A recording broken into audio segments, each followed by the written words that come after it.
समान नागरी कायदा, एक देश एक निवडणूक, 70 वर्षावरील प्रत्येक नागरिकास मोफत उपचार, 3 कोटी लखपती महिलांसह देशातील सर्व महिलांचं सक्षमीकरण, युवकांचा कौशल्य विकास आणि रोजगाराभिमुख उत्पादन नीती, गरिबांना आर्थिक बळ देण्यासाठी 5 वर्ष मोफत धान्य, प्रत्येक घरात पाईपद्वारे गॅस जोडणी, 1 कोटी घरांना मोफत सौरवीज, विनातारण आणि व्याजमुक्त कर्ज योजनेतून महिला व युवकांना उद्योगास प्रोत्साहन, शेतकऱ्यांना वार्षिक 6,000 रुपयांचं अर्थसहाय्य अशा विविध योजनांतून देशाला समृद्ध करणारे भाजपाचे संकल्पपत्र म्हणजे काँग्रेस सारखा आश्वासनांचा केवळ कागदी पेटारा नसून मोदी की गॅरंटी असा दावा प्रदेश भाजपाचे मुख्य प्रवक्ते केशव उपाध्याय यांनी शुक्रवारी पत्रकार परिषदेत केला। या संकल्पपत्रातील प्रत्येक संकल्प पूर्ण करण्यासाठी भारतीय जनता पक्ष ताकदीने अधिक परिश्रम करणार असून समाजातील शेवटच्या स्तरावरील व्यक्तींपर्यंत विकासाची फळं पोहोचवण्याचा पक्षाचा निर्धार आहे अशी ग्वाही श्री उपाध्याय यांनी यावेळी दिली। उत्पादन क्षेत्राचा विस्तार करून जागतिक स्पर्धेत भारताला अव्वल दर्जा प्राप्त करून देणं व या क्षेत्रातील रोजगाराच्या संधींचा भरपूर फायदा घेतावा यासाठी योजना,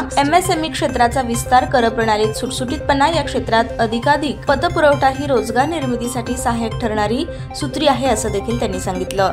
आदिवासी समाजाच्या सक्षमीकरणाचे देशव्यापी कार्यक्रम राबवण्याचा मोदी सरकारचा संकल्प आहे। 2019 मध्ये मोदी सरकारनं दिलेल्या जाहीरनाम्यातील सर्व 75 आश्वासनं पूर्ण करण्यात आली आहेत असंही ते म्हणाले। या पत्रकार परिषदेत भाजपाचे शहर सरचिटणीस पांडुरंग दिड्डी, माजी सरचिटणीस रुद्रेश बोरामणी, शहर प्रसिद्धी प्रमुख योगेश कबाडे आदी जण उपस्थित होते।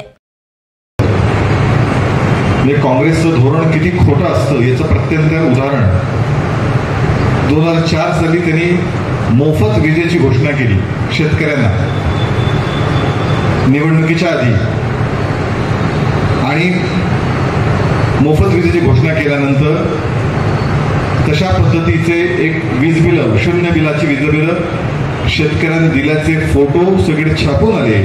शेतकऱ्यांना आनंद वाटला, लोकांनी भरभरून मतदान केलं काँग्रेसला। निवडणूक झाल्यानंतर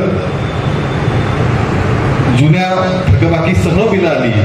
काँग्रेसच्या लोकांनी नेत्यांना विचारलं, काँग्रेसचे तत्कालीन प्रदेशाध्यक्ष म्हणाल्या ती तर प्रिंटिंग मिस्टेक होती, ही काँग्रेसची खोटारडेपणाची हद्द होती, जाहीरनाम्याबद्दलची भूमिका होती। या उलट मोदीजी म्हणतात आणि तीच सर्वसामान्यांना मोदीजींची गॅरंटी वाटते। मला असं वाटतं या भूमिकेतनं एक संकल्पपत्र जे दिल्लीत जाहीर झालं ते अधिकाधिक लोकांपर्यंत नेण्याचा प्रयत्न आम्ही करतोय आणि त्या भूमिकेतनं आज तुमच्यापर्यंत इथे आलोय। त्यासाठी आज या विषयाची मांडणी केली। काही प्रश्न असतील तर नक्की।